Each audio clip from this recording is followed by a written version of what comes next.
evening, everybody, and I mean that literally on this Tuesday night, April 7th, 9:30 p.m. We are back to bring you a 205 Live that was too big for just one night. There, I said it. But also because we've been very busy, and also we hope you and your families are staying safe. That's the coronavirus. But I digress. I figured I blew out people's eardrums the first video, so I figured I'd respect y'all's ears. Anyway, hello everybody. Welcome back to 205 Live Matters. I'm just a simple man, and my name is Noah Foster, and of course with me is my co-host, the holiday Christopher Mace. Chris, it's been a while. You and I have been for a while, and so has the world, but so has 205 Live. How you been? Oh, like I said, it was great to be able to enjoy 4 days off. I had to go back to work today. It was a great weekend. I'm damn sure enjoyed it. Now I'll get back to the reality here, what's going on in the world. So, but you know what? We've had 3 weeks of 205 Live. We've gotten to watch here, so we got a little bit to talk about. But like I said, these episodes have been so quick. It's like they've come up with this new formula. And it seems like it's working pretty well. It's just like under 30 minutes, 2 great matches, and then we're just done for it. And it's just all about the wrestling. It's very interesting how they're doing it so far, and I'm actually really intrigued and liking it so far. Yeah, I must say, especially with the fact they're doing it now under empty arena circumstances, all 3 of these episodes have been going through empty arena performance center shows. Of course, one episode we already acknowledged, it was watched by John Cena. And it's literally been 2 matches on each of these shows under a total 30-minute time limit for the whole show. Both the matches getting at least ample, close to 10 to 12 minutes. And it's just literally wrestling. There's no promo. There's no video package. It's entrance, ding, match, ding, over. So more so 205 Live, I feel like is now like a proving ground to show you why these guys are doing what they're doing, why they are this brand, and what they bring to the ring. As we're going to discuss each of these 6 matches briefly, as to this episode, we are going to discuss not 1, not 2, but 3 episodes of 205 Live. The March 20th, March 27th, and April 3rd editions. With that being said, we also have a fun, simple stance that we would like you to partake in too. Let's get right down to it. Maybe I'll create a form on this too, but I'll talk more about that later. So the first episode we'll discuss is the March 20th episode, which I believe was coming off the victory of NXT versus the OG. Yeah. Where Team NXT won after Isaiah Swerve Scott, got the name right, and Kushida, they got the best over the last main person of the 205 Live team, the repackaged, I guess you could say, Jack Gallagher, after a wheelbarrow submission Sakuraba armbar, immediately caused him to tap out after Isaiah did pop culture. Ouch. With that being said, a few of those men from that match were involved here. And again, this episode was literally an episode of NXT, 2 Cruiserweights. Joaquin Wilde versus Danny Burch and here's how we're going to do this, folks, to save you some time. Because a lot of these matches, they kind of like, okay, which one up the other? Because I feel like one match is trying to outdo the other now. It's not like one was an opener, one's main event. They all seem like a even playing field. So I think it really fits with this episode because one match featured Danny Burch, the other match featured Oney Lorcan. Our first match featured Joaquin Wilde versus Danny Burch, which took a much different approach than I was thinking about because when I think of Joaquin Wilde, I think of fast, high pace, high risk. I don't think mat-based chain game, as Danny Burch is a heavy striker, but these two showed more of a technical side to each other. As Burch with the early arm control, but Joaquin with a turnover. Basically, towards the end of the match, though, he tries to go for his wild thing maneuver, but it gets countered into a roll-up, and then he goes for a double stomp attempt. Joaquin Wilde misses. Wicked headbutt. Why is that such a move in British wrestling? Jeez. By the governor. But then that gets put into a crossface. Not a strike, not a burning hammer. He taps Joaquin Wilde out. It showed me a very different side, I think, to Danny Burch. Not that he's just a striker, but he can dissect your body and he can get you to tap out. But then on the other side of that, you have the main event of Isaiah Swerve Scott and then his opponent, Oney Lorcan, the Fury of 205 Live as he's known. And this was a much different match as both these men went into each other. Heavy, hard hitting, move for move, strike for strike. A filling out process into what they call now the American uppercut, because Oney Lorcan's from Boston, I believe. Biff. Tilt a whirl into a near fall, but then dragon screw. Ouch. Submission over the left leg as Isaiah Swerve Scott. It looked like he was about to tap out, but he didn't. Only Larkin showing again his submission game here. He must be working with Danny Burch. Both men working off each other. No wonder they're a tag team. But anyway, following that, there was escape with armbar. Right leg, though, nailing. That really hurt. Wicked chops. These two chopped each other like they were pounding ham, okay? What the beef? And then got turned inside out from a lariat, Isaiah Swerve Scott did, by Oni Lorcan. But then there was a rope through flatliner and Swerve with a double stomp for the win. He didn't use pop culture. He didn't use the Rubik's Cube. And he didn't use house call. He got the win off a double stomp. So it kind of showed the flexibility in all these men in what they could bring to 205 Live, but they're constantly growing. So, Chris, with that being said, which of the four performers impressed you the most? That's a tricky one to me because technical standpoint, Danny Burch really damn sure impressed me with his technical. It wasn't about a brawling. And even Wild, man, these two guys are not known for a technical style wrestling match. Joaquin Wild, one's a high flyer, one's a brawler. And they had a badass technical wrestling match that was different. It was something we didn't expect out of these two gentlemen in a match.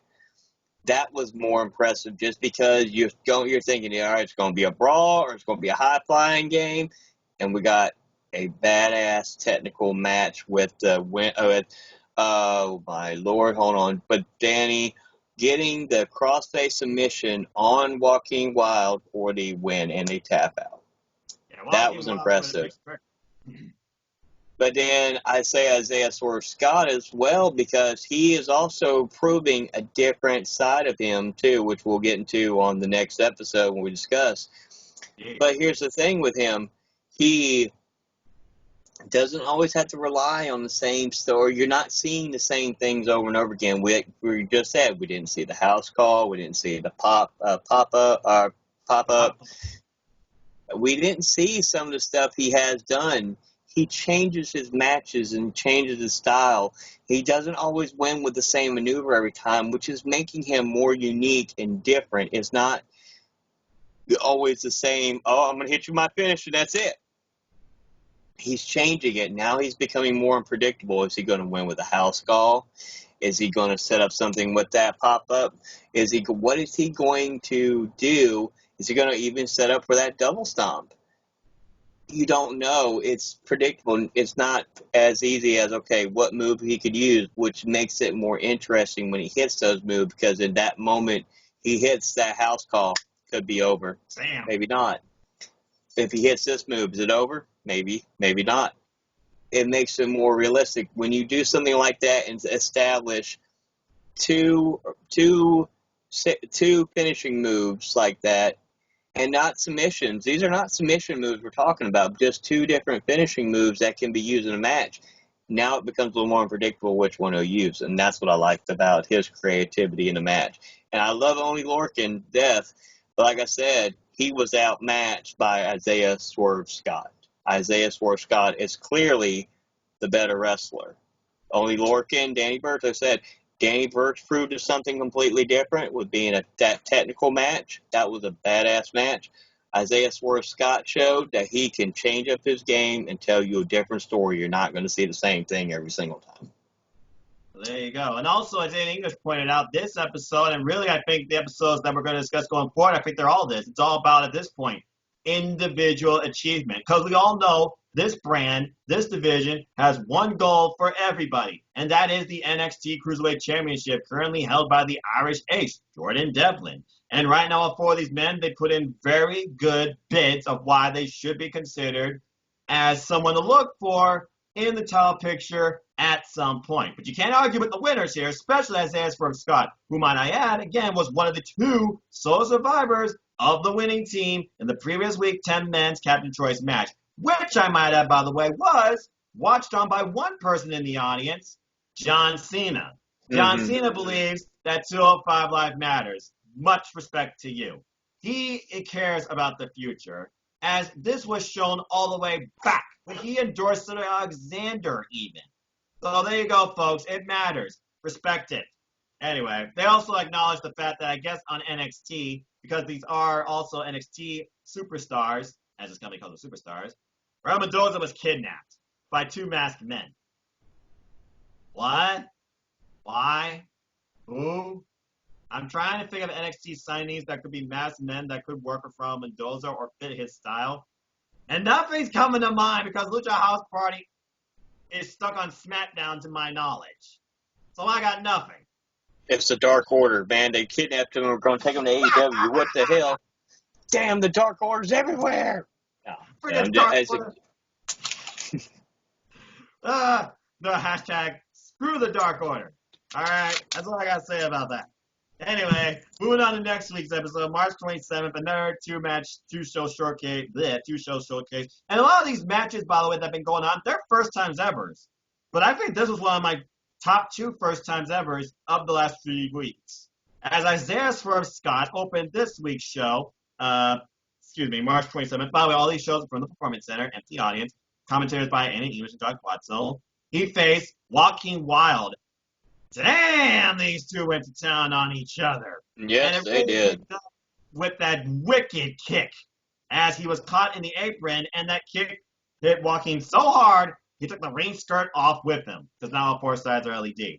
But anyway, gory submission hold for Isaiah Swerve Scott trying to get the best Joaquin Wilde. Didn't work. Post jump, by the way, into a Rana. Insane hops and wrists by Joaquin Wilde. He's lucky he pulled it off. Wheelbarrow countered into the table. Back first. Ouch. Swerve. But then, down the line, a springboard DDT. There was a solo exchange between the two men. Both these men wanted this victory super badly, until one of them got the better of the other with a jawbreaker. Suplex into a rope through Poison Rana. And then out of impulse. What else can you call this? Out of impulse or that wrestling instinct? How the hell does Swerve have enough wherewithal to pull off a house call? And then gets a near fall from it. Did not beat the match with it. Following that, there was a double stump, and then Joaquin Wilde goes for a pop-up Mitsunoku type of, I'm sorry. Joaquin Wilde tries to go for some sort of high-risk move, but gets caught up in what can really be called pop-up Mitsunoku. I believe it's called Rubik's Cube, as it was a counter for, I guess, Joaquin Wilde's inside-out move, and Swerve gets the win off of that. So now we've seen Swerve pick up a win in two different ways over the last 2 weeks. Again, really showing how dynamic Isaiah Swerve Scott is. He's definitely garnering some momentum. And I said it at the end of the Kevin's Choice match. The next person to challenge Jordan Devlin at this point, you have to consider Isaiah Swerve Scott or the latest to the Cruiserweight division, Kushida. We'll get more into that a little bit. But the other match in this show was actually a match of rivalry renewed as Tony Nese took on Oney Lorcan. As Tony Nese was about to prove a point that you got lucky and you'll never eliminate me again. And he proved that here. Because it was mat-based wrestling for the most part, a very slow tone pace. As both these men know how fast, dynamic these two are. Because they faced each other before, one-on-one action. But anyway, Oney Lorcan, he opens up on Tony Nese, which really was the story of his match. Chop, chop, chop, chops. Wicked chops. And I'll tell you one thing, Empty Arena, you really learn what a chop is. Imagine if Walter did a chop though there. Damn. Ooh. Yeah, you hear that outside the building. But anyway, sunset flip into a spin kick, a padded move by Tony Nese, and then he gets a waist scissors lock on him, once again controlling Oney Lorcan. Oney Lorcan though, he fights out of it with what else? Chops. And then pulls off his fury with uppercut, running uppercut, and then the run through blockbuster. A traditional signature combination of offense by Oney Lorcan. But then he goes for a move and gets caught with a throat shot.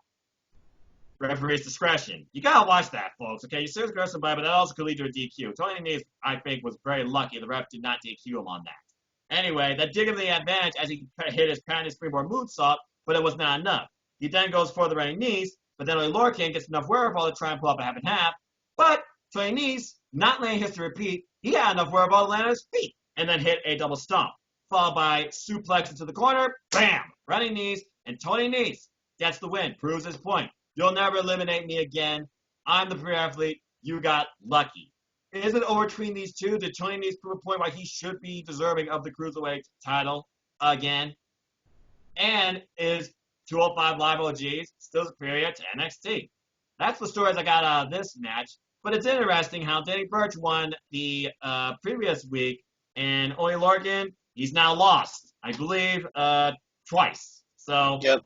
I don't know. I feel like Danny Burch right now is getting the better of Oney Lorcan, who's been better, who's been on 205 Live longer. I'm honestly curious to see these two face each other one-on-one, because that is what literally brought them to be a tag team. Maybe it's time to see who the better man is and who could carry the Cruiserweight division. But with that being said, I ranted on enough. Chris, your thoughts on this week's episode, the better match and the best of the four?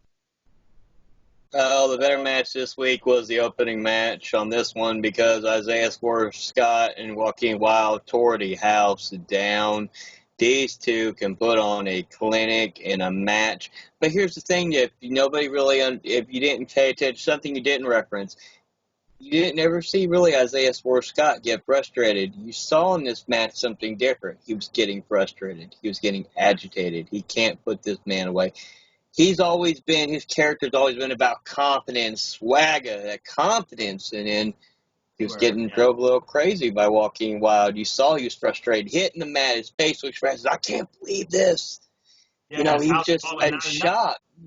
The story here was how much they brought to each other and the frustration that you never seen Isaiah Swerve Scott before. That was something I can easily remember in that match storytelling-wise that was different from his other matches.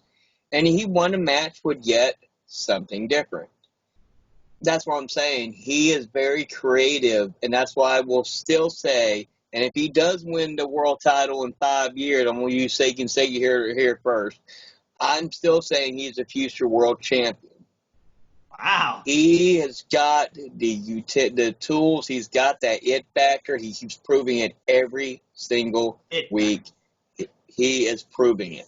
He is proving why he is one of those key pieces for the future of professional wrestling. And I said professional wrestling, folks, not sports entertainment, but professional wrestling. Hey, my guy. All right.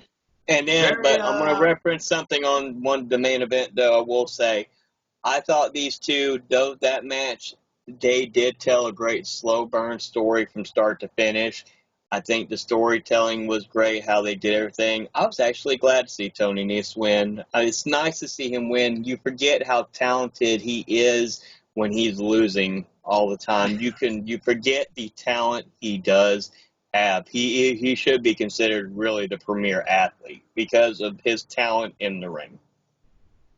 I completely agree. And again, he's really been trying to find himself ever since losing the Cruiserweight title. Let's be honest. At one point he was face, then he was heel, then he was with Gulak, and then he wasn't. And now he's trying to be the captain of 205 Live. Now he's trying to be the best of 205 Live. He's with the tag team with Mike Kanellis.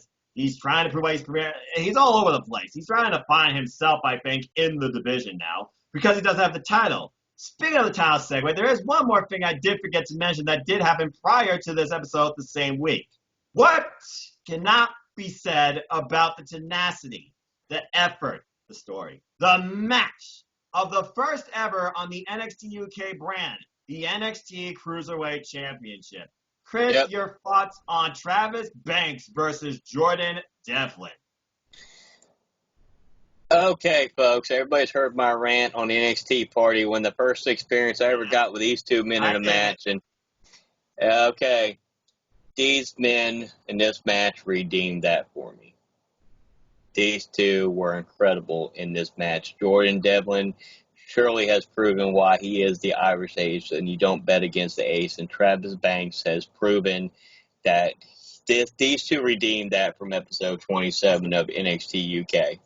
And you never heard my rant, just a quick plug. You can check out NXT Party episode 27. First time I ever did a video with them. You can hear my rant towards the end of what I thought about that match. These two redeemed that for me. They had an incredible match. Jordan Devlin, like I said, by hook or by crook, he's still the NXT Cruiserweight Champion. And the fact of the matter is, he literally got out of there by the skin of his teeth, or should I say ropes. By the end, he did a double Nelson European clutch, but grab the ropes for the Mm-hmm. 3. Because again, these guys pulled out everything. The only thing Jordan Devlin didn't pull out, I think, was a Devlin side. Travis Banks, he pulled off the slides of heaven. He literally had him for a near fall, but the foot on the rope saved Jordan Devlin. The biggest target here, by the way, was Jordan Devlin's arm that was bandaged too, which Travis Banks capitalized throughout the entire thing until a nearly botched suicide dive that could have ended disastrous. Literally, thankfully, he hit his side, still screwed up though. Travis Banks screwed up his shoulder, and Jordan Devlin took advantage of that. And these two just wailed into each other. It felt like a big-time match. It closed out an episode of NXT UK. It was in the middle. It closed it out, and these guys got close to 20 minutes, I think, of pure in-ring action. Mm-hmm. Duking it out fall for fall. But again, in the end, as he was trying to go for a Kiwi Crusher, and literally roll-up for roll-up counter, Jordan Devlin gets the best of the roll-up into basically double leg Nelson, European clutch, Zack Sabre Jr. type tradition. But he uses the ropes for leverage instead of his neck and bridge by himself, and he comes out with the win. Don't bet against the ace. The ace still retains. But that has to be Travis Banks' best performance to date. Yes. But where does he go from here? Only time will tell. Now, with that being said, we do have one more episode to talk about as we figure out who is next to challenge the Irish Ace. We know it's not going to be at least until NXT UK TakeOver Dublin because that got delayed till October. But anyway, this last episode occurred, of course, just recently, April 3rd, right before WrestleMania. And it was another 2-match showcase and 2 first-time evers. They finally acknowledge it. The newest comer to the Cruiserweight division. I've been waiting for them to do that for a long dang time.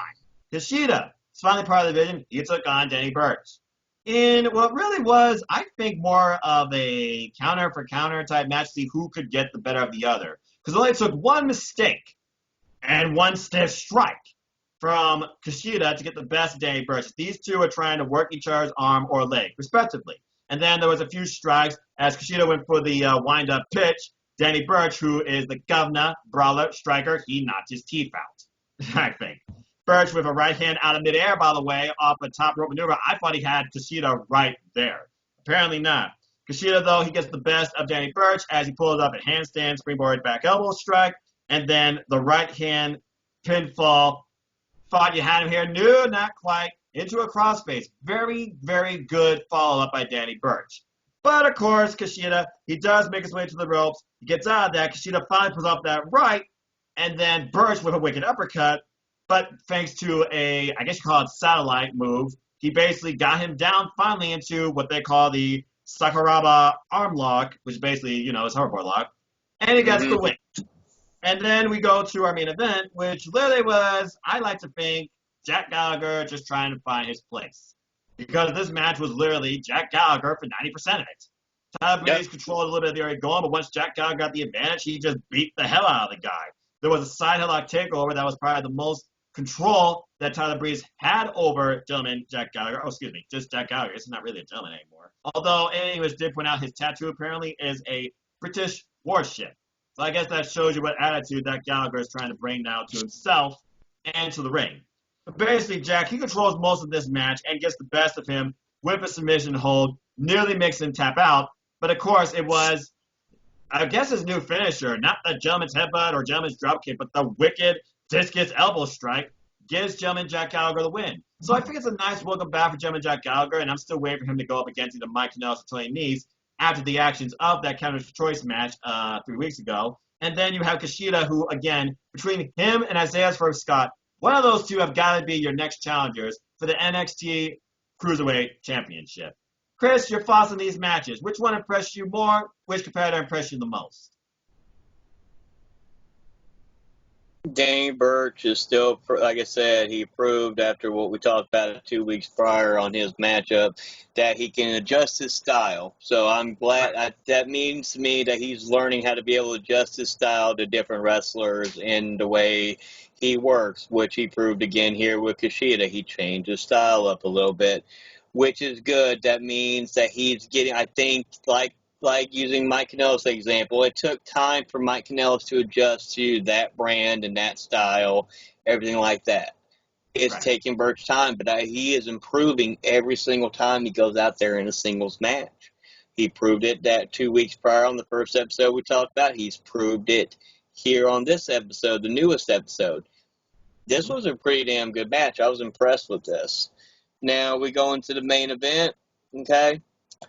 I like the gentleman, Jack Gallagher's new attitude. I don't know why we're still calling him the gentleman, but, you know, I mean, it is what it is. 90% of the match belonged to him against Tyler Breeze. Okay. I was about to call him Tyler Bate. Thank God I didn't, but Tyler Breeze. I did. I had to catch myself. I mean, there's a Tyler and there's a B at the beginning. But anyways, the only thing I wish I would want to see something different, just a different finish, because we see that discus clothesline a lot. And like I said, this is what I go back to, and I kept harping on this. I would have loved it if they had done the storyline where he looks for William Regal for guidance, and then maybe William Regal gives him the Regal stretch. So why don't you use this maneuver, what I used to put out people, because I think the gentleman could use the Regal stretch as a finisher and a submission. I think that would give more depth to this attitude, more serious side of him, and that would be something interesting for him to do. I think the discus clothesline is getting done a little bit too much. I think I know it's used in NXTUK. So, but I mean, I want to see something a little different. Bring back an old school thing to the 2020. Like I said, when was the last time you seen anybody really use the Regal stretch? Nobody has really. Yeah. And also, just thinking about Regal, if Jack Gallagher is going to go full heel on this and face maybe another heelish type figure on 205 Live, I think there's one thing missing to make him really seem like Regal. Brass knuckles. Imagine if he pulls out women with brass knuckles. Just saying. All right. I think that's a pretty fair assessment. So, yeah, when you think about these last 3 episodes, and you think about, well, Danny Burch, he's been involved in 2 of them. Arnold Logan's been involved in 2 of them. Isaiah Scott's been in 2 of them. Tyler Breeze in 1. Jack Gallagher in 1. And Kushida in 1. We're really figuring out the shape now of the NXT Cruiserweight division based on who they have, of course, and what they can use and what they can do with the time allotted. But 205 Live is definitely giving the Cruiserweights more time, I think, because literally it's just the wrestling. And that's really what this Cruiserweight title comes down to, the wrestling. And not just the aerial style, but the brawl, but the technical, but the striking, but the offensive, but the counter-offensive. There's a lot that goes into just being a cruiser besides flips. It's not ... dive working. But with that being said, I'm very curious to see where they do go from here. I could see maybe Tony Nese versus Mike Kanellis, or excuse me, I could see Jack Gallagher versus Tony Nese, because I know Tony Nese wants to get his hand on that guy. And again, Kushida, Isaiah Scott, they're getting victories. Isaiah Scott's got 2 right now, but Kushida, he's got 1. So I think he needs 1 more match, and then we try and set up Kushida versus Isaiah Scott, the more contendership for the NXT Cruiserweight Championship. Maybe some point early in the summer, maybe around Money in the Bank time, which apparently is still going on. I have no idea. Because again, right now, we don't know what's going to happen next. In NXT, 205 Live, NXT UK, nothing. I mean, literally, they're probably not even taping right now NXT UK, because this week's episode is literally just going to be the rise of the brand, which is going to be interesting. I'm still going to watch it. But again, they're quarantined too, so who knows what Jordan Devlin's doing at this point? Who knows who's going stir crazy? But with that being said, those were this week. Those were the episodes of 205 Live to catch you all up on the brand. Let's go ahead now and get into a fun, simple stance. It's been a while, so of course we're kind of resetting here, and we're also accommodating to the fact that, well, we're all on total lockdown. But I was thinking it'd be something fun to try and book, because I don't know about y'all, but I want it back one more time. With the amount of talent, the development of the brands I might add, because now 205 Live is NXT and NXT UK combined all under one umbrella, that is NXT. You cannot tell me, especially if you bring back some former cruiserweights that are on the other rosters, that you could literally keep this within the brand. Why not do another Cruiserweight Classic 2? So that being said, we are literally going to fantasy book some matches, participants, and ideas, and maybe a potential winner for a Cruiserweight Classic 2, which I believe should still be not 32, I think it was 32 last time, I think it should be like a 16-man, because again, you keep it within WWE, and I think you literally use that to go towards a new #1 contender for the NXT Cruiserweight Championship. I still feel like you would use Maranello and Daniel Bryan on commentary, but if I were to book a few matches for this, I definitely would have Kushida and Swerve Scott on opposite sides of the bracket. I would do something like, well, let me see. Isaiah Swerve Scott versus Walking Wild. And he was said he would like to see that match again. He wants to see more from these two men. Let's have that as an opener. You bring in some flavor from NXT UK. Travis Banks proved something. He proved that he can hang, okay? He impressed Chris, okay? Just saying. Go watch The Rant. You know what I mean. I think Travis Banks deserves to be in it, and I would probably put him in with, let me think. Maybe D. Brian Kendrick, because I feel like D. Brian Kendrick, who's been saying, I'm the reason this brand exists, I feel like he would want to be involved in this match too. And then just as a fun little twist and surprise, I would actually put Isaiah Swerve Scott against Cedric Alexander and bring Cedric Alexander back down to 205 Live to compete as part of this tournament. As it feels like to me, they're trying to bring the NXT titles to the other rosters. You know what I'm talking about. Which I hope is not the case, but I mean, if you're going to do that, why not assimilate everything? But then again, it might give that spark back and that shine back to Cedric Alexander, even though I know Paul Heyman is trying to do something with him and Ricochet. I would love to see Ricochet part of this too, but I know Ricochet is over the weight limit.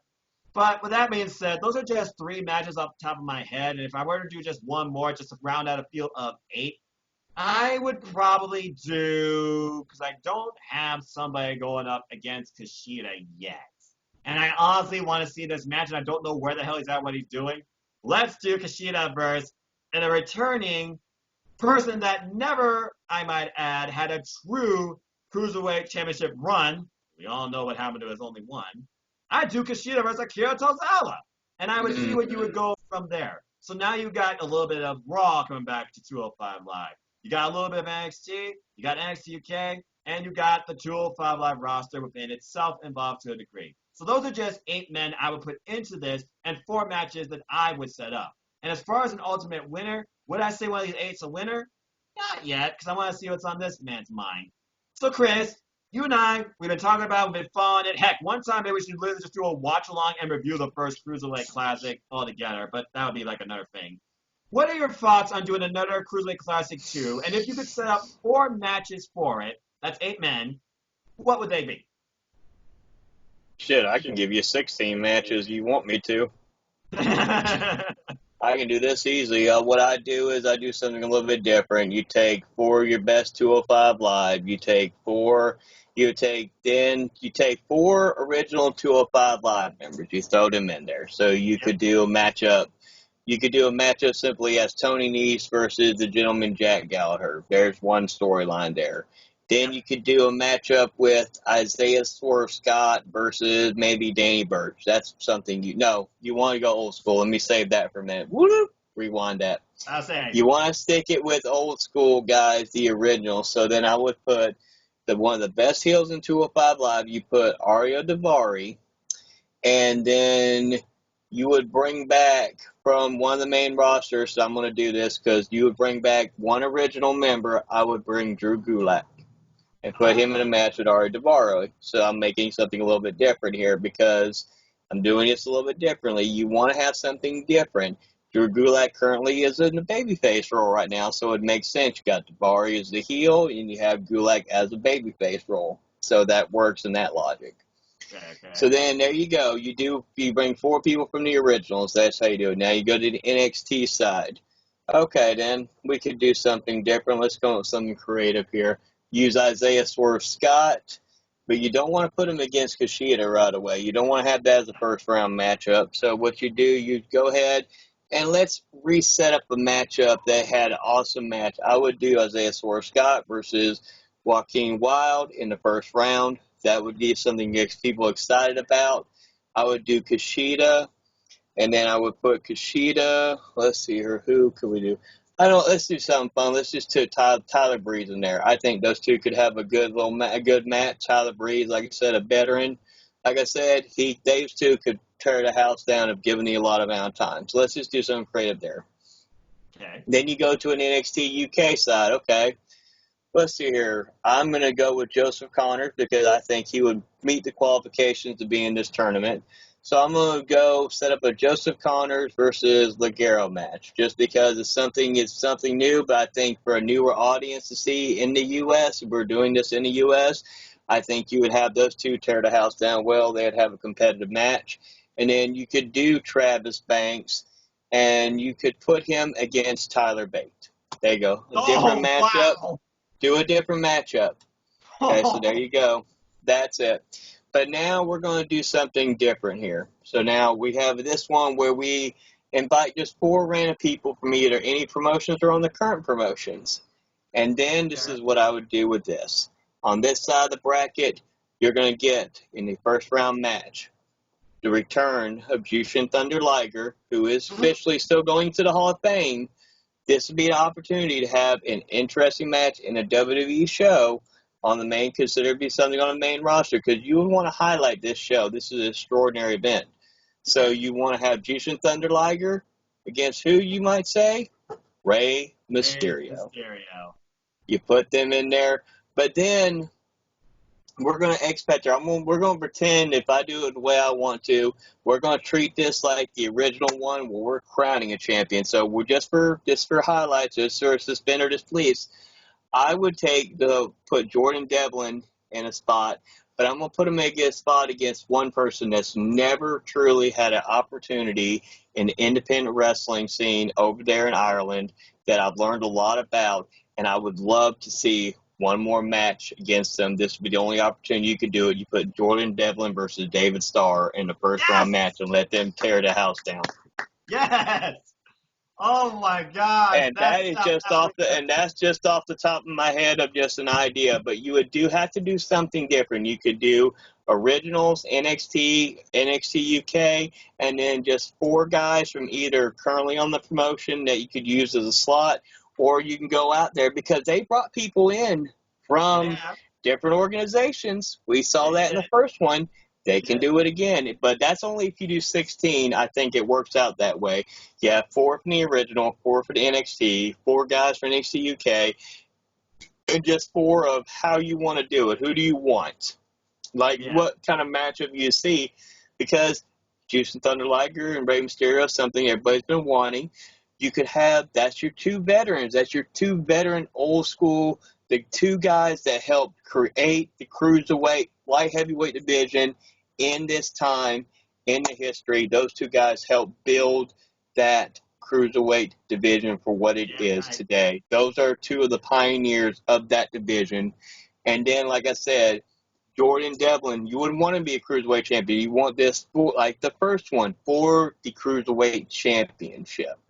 So you would take the title off Jordan Devlin just to set up that match with Jordan Devlin, David Starr. If you never see, I've had plenty of time to look up some new stuff in wrestling. I've learned a lot about David Starr, and I've watched those matches those two men had. And what an awesome way to highlight David Starr. Whether he's ever in a major promotion or not, that's not my place to say. But I would love to see them 2 on a stage like that tear the freaking house down. That is fucking incredible. I just thought of a great idea too. You know what?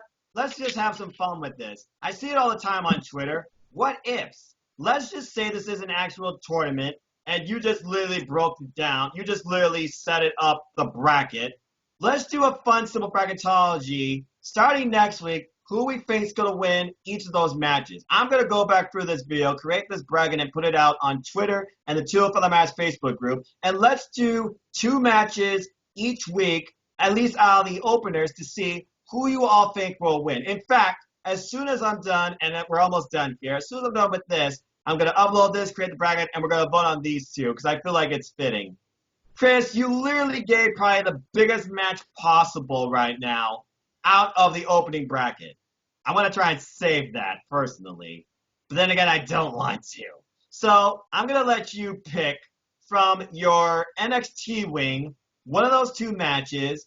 Give me your thoughts on how you would see that playing out, and who would you see winning it? Oh, it had to set up for Isaiah Swerve Scott and Kushida to face each other. That's what you want to set up. You want to set up Kushida. You all know him from New Japan Pro Wrestling. He's a former IWGP Junior Heavyweight Champion. Yep. You got Isaiah Swerve Scott, who I will tell everybody till I'm blue in the face, is going to be a future world champion. This man is that talented. Damn right. Those 2 will tear the house down. But I don't want the Kushida that we've been kind of seeing right now. I want that Kushida that I saw in New Japan. I want that Kushida. I want that strong style versus Isaiah Swerve Scott, and let those two tear the house down and let them fight for the right to be the representative for the NXT part in the Cruiserweight Classic. Nice. In the Final Four. Because it's like I did it in a way like you would in a professional college football tournament or basketball, where you have, like I said, you could have in the Final Four one original, one NXT UK, and then the four that you would want to pull from either any fantasy you want to do or any of the four that you want to try to get from another promotion or just a matchup that would just be an outstanding matchup, why you would want to see it. Yeah, and I completely agree with all of that. And I think we're just going to go with your bracket. So with that, I'm going to create that bracket as soon as we're done here. But I will say this, just going off, folks, if you want to know how good Kushida is, here's one match for you to watch. Kushida versus Ruma Takahashi versus Will Ospreay versus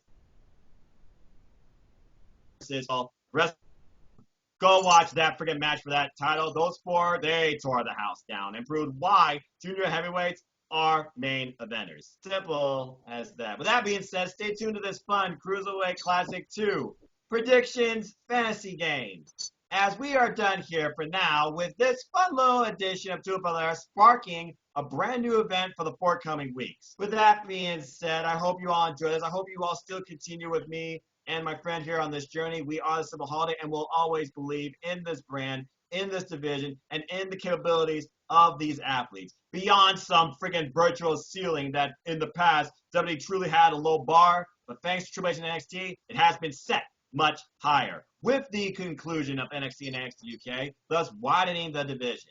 With that being said, Chris, this was an absolute pleasure. This is going to be one heck of a fun series to run over the next few weeks. I can't wait to see what sort of activity and action we get from Twitter and from our Facebook group. But I also know you have your own forum, and you also do a lot more when it comes to wrestling talks, picks, predictions, summaries, and thoughts. Always a pleasure, sir. Anything you want to plug, and where can people find you? I like to close real quick with this, though, too. For when he creates this bracket now, anybody who wants to participate in, like I said, leave us your thoughts down below. Like I said, I just created that just using my mind and different things. I just came up with that off the top of my head. I wasn't prepped up. That wasn't prepared for or anything like that. That just came up to me. And he just did 8, and I just thought on the top of my head, this would be an interesting concept if you do it like this, if you do a 16-man tournament. So definitely leave your comments down below. Let us know if you listen to this or if you look at the thing on Twitter. Let us know, who would you make it differently? Like I said, try to keep it in that same formula of what I just said, originals, NXT, NXT UK, and you have those 4. We'll call it the wild card spot. That's what I'm going to call it, the 4 wild card, where you can leave that area blank. I want people to leave it at 4. You can use what. And that's what I'm saying. And I made matchups that can still realistically happen. That was the thing with the wild card. Those 2 matchups could still one day realistically happen. So that's the interesting. I didn't try to say Dean Malenko from 19-something. No, we're talking about in 2020, it would work. So like I said, please, participate in this one. That was just the idea just came up in my head, and I just went with it and just started naming off names. And have fun with it. I think this would be very entertaining to come up with this, because this could be a new little thing with me and Noah in the coming weeks to give us some form of entertainment, because we can either agree on who would win the match, why would they win the match, or how we think they would win the matchup, and we can do that with each bracket, how we go. So this is going to be a lot of fun now. I think my big mouth getting creative. Now we're going to get creative how we would look at it. So that's going to be in it. I gave you a freaking ball and you fucking swung. So I think it's going to be interesting, because then we'll have a creative idea of who do you think we would win. And then at the end of those episodes, leave us your comment. Do you agree or disagree? If we may both agree on some of these, we may not. It's going to be very interesting. So this is going to be something fun and entertaining while we're dealing with us now. So that was a great idea. Probably next week, folks. So with that being said, if you want to check out my YouTube channel, you can check it out, The Holiday Christopher Mace. Got a little bit of stuff on there right now. Like I said, I am slowing it down just a little bit with everything going on in the world. I've been working. I'm going to be working back on a work grind again for a little bit. You know, had some few days off. Got to recharge the battery, head on back there, get on that work grind. You can follow me on Facebook, Instagram, and Twitter, Christopher Mace. Support other members of the NXT team. Go to my wrestling content playlist on my YouTube channel. All their newest episodes. Like I said, there's plenty of entertainment to go around. Like I said, you can support NXTUK.com. But there's also plenty of other entertainment as well from different wrestling sites. Like I said, Good Mic Work, Brian Zane from Wrestling with Regret, Wrestle Days, all kinds of different platforms from different creators. Solid Monster Sounds Off. All these guys do great work. These guys are incredible in what they do, but there's also a lot of nothing newcomers as well that are coming up and that are coming up as well, and definitely are worth checking out. Give everybody a chance. Give everybody a view. Like I said, I mean, you never know. Like I said, people discovered my channel. Look how it grew. People discovered me. Just listen to me talk and enjoy it. So hey, I mean, it works, and I would have never had that platform had I not been on an NXT party or got an opportunity to do 205 Live Matters, because now me and this man are pretty much, we do this on every bi-weekly, weekly, whenever we can basis at this point we do with it everything. Out of nowhere. We just do these shows, and we've gotten to the point now it's just pretty much me and him, maybe every now and then somebody joins. So, but man, if you are a Cruiserweight wrestling fan, definitely, you got to get with either me or Noah, man. Definitely join this show. If you want to talk about Cruiserweight wrestling and bring knowledge and something new to the table, definitely, man. Come on. I'd love to have somebody new to talk to about Cruiserweight wrestling, because now me and Noah are going to have some interesting ideas coming up here in the next few weeks about this stuff. So I'm really excited about this, because my wheels are already turning with this now. So. Oh yeah, now I'm gonna fill out this bracket. Look at all the names you said. As far as the wild card goes, we're just gonna go off yours. But ladies and gentlemen, just to be clear, starting next week, we will start the Fantasy Cruiserweight Classic 2 tournament based on the Holiday Chris Mason's bracket, and our participants. You will have a chance each and every week to cast your vote. I gotta figure out how to create polls now on this. On a single match from each episode of 205 Live within the video itself, but also give us your actual vote via your comments down below, and follow hashtag 205Match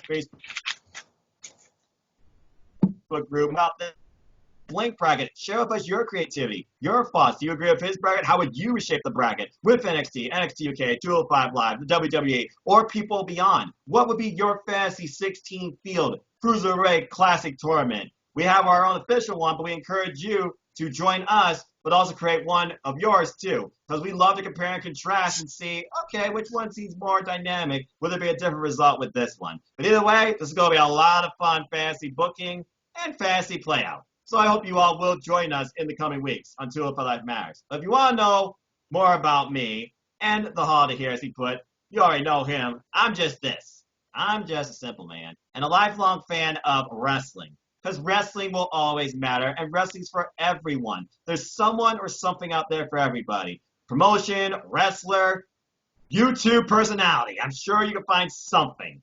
But if you want to talk with me about anything wrestling, it's NoDQ.com/Noah on Twitter, at nfoster1916 on Instagram, or the simple YouTube channel, of course, of youtube.com/user/NoahFoster210. And of course, it's all things wrestling on all those platforms. And I'll give you a nice hello, something to spark your day, and just my thoughts, moments of wrestling, and t-shirts too. Because I wear shirts of all promotions, but of course, the GPW is my number one, but that's a whole different story. But also, if you haven't figured out by now, the reason I even got into wrestling on YouTube, it's because of NoDQ. I'm forever part of their family. For life. So buy a shirt, tapestry, pillow, mug. I have a shirt. Just do it. Support my friends. NoDQ.com/merch to the store. Follow all your social media platforms. Your opinions matter. Comment sections on everything wrestling. Mostly WWE with a little bit of independent and AEW as well. So please stay tuned to NoDQ. Stay tuned to the series. Stay tuned to his channel. Stay tuned for more wrestling fun. And as always, I like to close. Support your wrestling outlets, both big and small. And let's keep growing this incredible, diverse, unique, elite, unscripted, unrestricted wrestling community together. Simple as that. With that being said, what did you think of the last few episodes of 205 Live? Who's the most impressive Cruiserweight to you under 205 Live? What did you think of the NXT Cruiserweight Championship match from NXT UK? And are you ready to join us in this fun tournament Let us know in the comments down below. Please like, share, subscribe, comment, tell a friend. Hit the bell to know the next video is going to go live. The subscribe button, help me grow the channel. It's for all things wrestling. Happy to have reached out so far to 130. Let's see where I go from here. I just love doing this. I like having fun. But now, I started something. He just took it to another level. Now we're both going to roll with it in the most fun way possible. Right from the comforts of our home. So until next time, where next week starts Cruiserweight Classic 2 Fantasy League for the holiday Christmas, I am the simple man, Noah Foster. And as always, take care, enjoy life. Tomorrow's never guaranteed. Treasure your families. Enjoy life. Enjoy wrestling. And as always, I hope you all have a good night. Have a good night, y'all. And remember, you knew I was going to say this. As always, folks, why do I do this? When I can, how I can, and stay with it as I can. Whether it's first week, bi-weekly, monthly now it seems. We're going to try not to do that again. We're going to try and keep it at least bi-weekly, if nothing else. But this tournament, I guarantee you, we're going to try weekly on Saturday nights. But always remember this and why we do it. It's because for life, 205 Live matters. Always. Indeed. And Funaki will always be SmackDown's number one as long as I live and breathe. Goodbye, everybody. See you next week for the start of the tournament. Have a good night, y'all.